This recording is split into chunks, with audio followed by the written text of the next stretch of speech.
As our stargazing abilities grow ever more advanced, astronomers have been finding more and more extrasolar planets. But there's a lot of stuff swirling out in the universe that falls somewhere in between, and one astrophysicist is calling for a formal definition on what being a planet really means. We know what makes a planet within the solar system, partially because poor Pluto got flicked from the club for not having cleared its path of orbit around the Sun. According to the International Astronomical Union, a planet is a celestial body that A is in orbit around the Sun, B has sufficient mass for its self-gravity to overcome rigid body forces so that it assumes a hydrostatic equilibrium nearly round shape, and C has cleared the neighborhood around its orbit. That definition cannot include exoplanets, since they don't orbit the Sun, but we're also finding things outside the solar system that are confusing matters in the opposite way to Pluto, namely, brown dwarfs, which no one seems able to decide whether they are enormous planets or tiny stars. There's no proper definition of an exoplanet, only a working definition laid out by the IAU Working Group on Extrasolar Planets in 2003.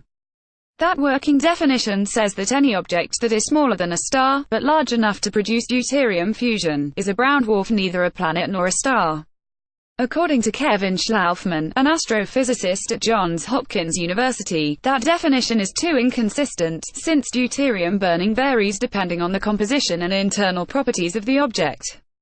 Schlaufman, whose proposal was published in the Astrophysical Journal, suggests looking at the object's immediate surroundings, because that can tell us how it formed, and formation could be the key we use to distinguish brown dwarfs from planets.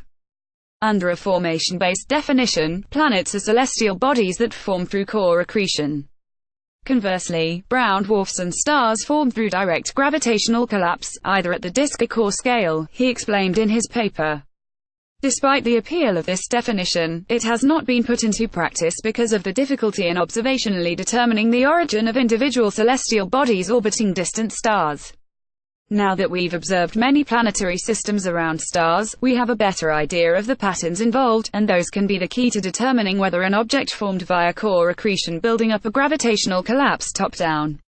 According to Schlaufman's paper, the star around which a planetary system orbits can be very revealing.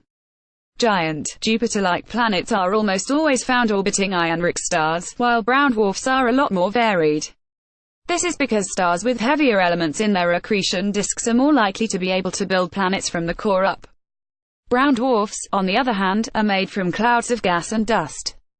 And it seems there's a pretty clear mass cut-off point between the two. By studying 146 planetary systems, Schlaufman found that, upwards of a mass about 10 times that of Jupiter, objects do not show a connection with stars that are rich in heavy elements and are therefore unlikely to make planets. These data suggest that core accretion rarely forms giant planets with masses greater than 10 Jupiters, and objects more massive than 10 times the mass of Jupiter should not be thought of as planets, he concluded. Instead, in the absence of any better data, objects with masses greater 10 times that of Jupiter should be considered brown dwarfs. Boy, that planet club is choosy. And it doesn't look like Pluto will be let back in ever again. The paper has been published in the Astrophysical Journal, and can be read in on preprint resource archive.